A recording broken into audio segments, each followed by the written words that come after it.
Morning! Kasilaw. We're going to Eastwood. It's our first time doing yung in-house na True Life Retreat, and we are facilitators. Ang tagal na ulit since nung last nag-facilitate kami ng True Life Retreat together. Hello! And first time mo mag-in-house, no? First time niya mag-in-house retreat.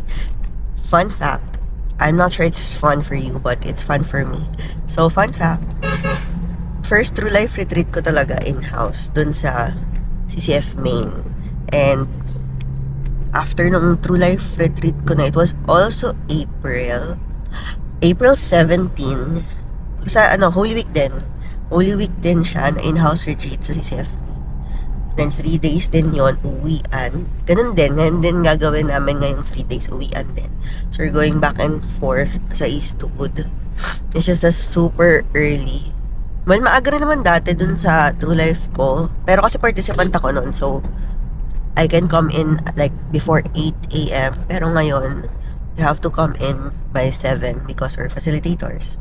Kasi we have alignments pa and huddles and you have time to pray pa. So yun, so maaga lang. First time ko ulit gumising ng ganito kaagad para umalis. Hopefully, everything would go well. And we have 2 disciples joining the retreat.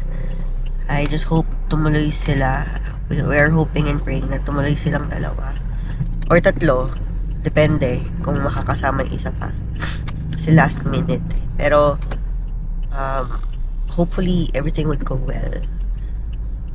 So yun, nakakagutom pa lang ganitong umaga. And I'm thinking of eating McDo. Kaso, problema yung tiyan ko. Masyadong maaga. Are you hungry? Edge. May may bibigay yata ng sandwich. Yes. May breakfast ata for volunteers. May breakfast din for the participants, no? Meron. And sobrang mura ng retreat fee. It's just 1,000 pesos. May retreat kit na, may shirt, and may meals. So yun. Yung True Life Retreat ko before, nung in-house, around 1,500, I guess. 1,517. Basta ganito lang din. Hindi masyado mahal. Unlike sa True Life sa may MMRC, talagang pricey yun kasi nga may food and lodging. Kasi isip ko na pagkata umaga kasi sa allergies. Ay. Kinakabahan ka pa rin ba? Hindi. Wow! Hindi na siya kinakabahan mag-Fassi. Fassi of the year. Jar. Pero dati kinakabahan ka, diba? Ngayon, sakto lang. Sakto lang. Alam mo pa ba yung messages? Yung first lang. Nakalimutan na iba. Pero same lang. Same lang. You can still use your notes from the previous, True Life. Wala, sarado yung bridge. Yung ginagawa. It's their time Paano- to fix. Paano tayo mamaya? Oh, sa baba. Sa baba, sa lalim. Hindi ko wala naman masyadong sakit. Kaya nga hindi naman tumitigil sila. Dahil, Pero yun naman nakastop. oh,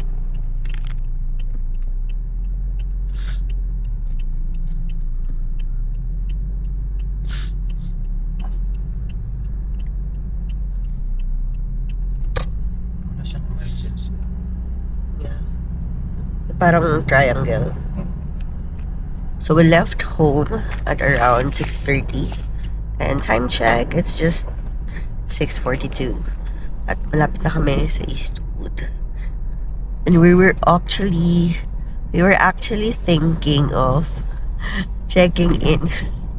Ako lang pala, gusto ko mag-check-in sa mismong Eastwood. Kasi maaga nga. Tapos hanggang 5 p.m. kami. So 8 to 5. So parang para mas maaga sana makapahinga. Kasi lately We've been doing a lot of puyat because of the shop and also yun nga, business at the same time, full-time work. And it's a good time for rest para sa aming dalawa. Yung True Life Retreat ngayon. It's just that pagod din. Kaya gusto ko sana mag-check-in. Kaso, una magastos, pangalawa, kaya naman pala namin gumising na maaga. Yun. Wala, naisip ko lang mag-check-in. Pero, anyway, we left at 6:30. Now, few minutes lang naman yung nagastos namin sa oras. Kasi nga, maluwag. Ganito siya kaluwag. Pakita ko sa inyo, guys.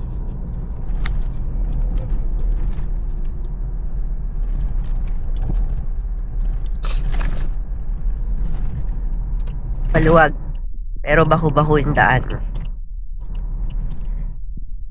And we are here.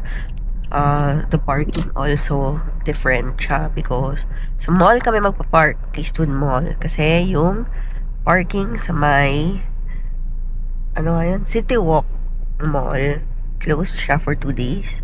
Sana pa siya mag-open? Saturday. Yun. So, yun muna. We'll share more for the day. Let's see ano yung mga highlights. Bye! Say bye. Babe, say bye. Bye.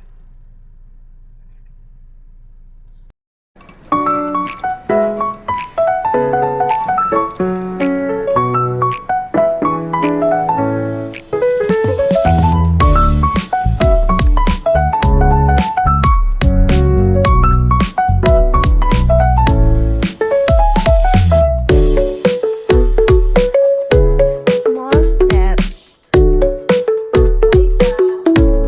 Hi, how are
for the first day. I also For finished. the first day. That goes in the vlog. Hindi ko i-edit out yon. Ikaw yung kumanta. Well, tapos na yung first day, and nag-dinner na rin kami. We had a dinner with, our disciples. And, we're happy. Happy ka ba? Ganun siya kasaya. Are you happy? Overflowing with joy. Not nonchalant. Ha? Nonchalant. Masaya ako. Ang saya-saya ko, no? Masaya sa'yo. So, ang ganda ng messages. Well, we have been hearing those retreat messages for paulit-ulit naman na for quite some time already. But still hits you differently because iba-iba yung experiences and situations ng mga tao. Or ikaw, ako mismo, nung time na narinig ko yon before. Then, we had testimony sharers na very familiar, like sila Ate Lara and sila Berwin, na nakaka-bless always yung testimony nila, yung story nila. They have shared it kanina. Dami ring na-blessed. And we're happy to see them again. Tapos, yes, umatan yung mga disciples namin and their family members. Tsaka ibang disciples din ng disciples. So, it's just that yung isa kailangan lang umalis din agad because of some prior commitments. Pero, praying na bumalik siya tomorrow and to have herself also go through the third day para sa baptism. Kasi alam ko, gusto niya talaga magpabaptize. And daming learnings pa din for this retreat. Kahit ilang beses na kami umaattend at nag-volunteer, serve. And kanina, sabi nga ni John, gusto niya yung na-remind siya dun sa Father's love, no, babe? Mm-hmm. Sa Father's love na message. And ako, na-remind ako about the cross. And naalala ko ulit kung gaano kaganda talaga yung symbolism ng cross and how it's really representing love from Jesus. Kaya yun. So, masaya yung breakout table namin because even though ako yung youngest, as ako yung facilitator, pero ako yung youngest. So, all of us are married. All of us are married. And lahat sila may anak na. So, ako wala pa. So, kami ni John wala pa. But then, ang dami rin nilang gustong matutunan yung point of view ng isang anak. So, bilang I identify myself as a prodigal daughter. So, ang dami ko rin naman na-share sa kanila of my piece of, my thoughts and biblical pieces of truth when it comes to, being a daughter. And somehow it translated to them as how they should act as a parent, mga ganon. But, mas umikot din yung usapan namin sa pagiging wife. So, as wives, what should we do?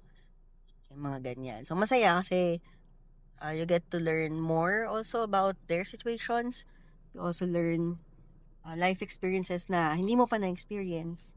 Gaya rin naman nung mga na-share namin nung nag-couples retreat kami. Happy kami kasi may isang couple doon. Happy ako kasi may isang couple doon na naka-attend na sila ng retreat, inseparable retreat, twice na. And I'm actually urging them to volunteer next time. Kasi twice sila nag-insep, twice din silang participant. So, sabi ko, next time ate, dapat volunteer na kayo. Nagpe-pray naman daw nila. So, yun. And inisip ko pa rin sana nag-check-in kami pero mahal ang parking. Pero sabi ko nga, mas mahal kung nag-check-in kami kasi mahal talaga yung check. Ayun, so pauwi na kami and super traffic. Kasi may mga ginagawang daanan. Sobrang traffic. I hope makauwi kami nang di naman masyado late because we need to sleep and rest early. Because maaga pa kami ulit tomorrow. Yun lang. Pag uwi, gusto kong maligo. Well, malamig sa church. Kaso paglabas, waiting for parking and whatnot, Mainit na. Daming tao sa labas, no? Sa may park. Yeah. Kahit sarado yung mall. Well, dahil siguro mahangin. Pero, init pa rin. So tomorrow, maaga kami ulit.